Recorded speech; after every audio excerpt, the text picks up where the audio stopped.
आणि त्या राजकीय घडामोडी वेगानं घडतायत या निकालानंतर पाहूया त्याबाबतच्या बातम्या।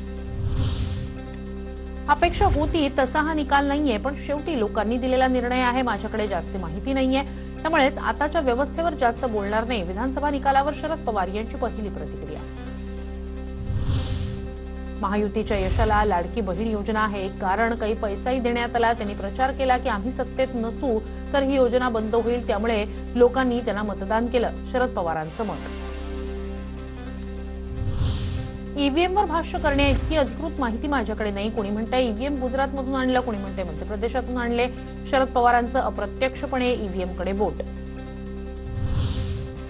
मी काय करावं हे मी आणि माझे सहकारी ठरवतील। वयावरून होणाऱ्या टीकेला पवारांचं उत्तर, तर निकालाचा कुठलाही धक्का नाही। नव्या पिढीला घेऊन पुन्हा नव्या जोमानं काम करू, शरद पवारांचं वक्तव्य। पुण्यातील बाणेर आणि बालेवाडीत फडणवीसांचे भावी मुख्यमंत्री उल्लेखाचे बॅनर, माजी नगरसेविका ज्योती कळमकर यांच्याकडून बॅनरबाजी। अजित पवारांना भेटण्यासाठी देवगिरी निवासस्थानी कार्यकर्त्यांची गर्दी। अजित पवारांना कार्यकर्त्यांकडून मुख्यमंत्री नावाची फ्रेम भेट।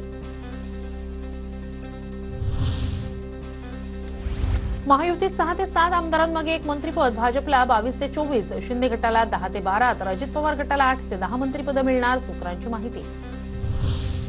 लोकांनी सांगूनच पाठवलंय की आता मंत्रिपद घेऊनच या, त्यामुळे मंत्री होणार म्हणजे होणार। मंत्रिपदाची माळ आता गळ्यात नाही पडणार तर मग कधी पडणार? माझे कोटही तयारच असतात, विजयानंतर भरत गोगावले यांचं वक्तव्य। उपाध्यक्षपदाचा अनुभव घेतलाय, आता मंत्रिपद दिलं तर बरं होईल, नरहरी झिरवाळ यांच्याकडून इच्छा व्यक्त। अध्यक्षपदावर दावा आता मला वाटतं त्या सभागृहाचं सगळं मी अनुभवलेलं आहे।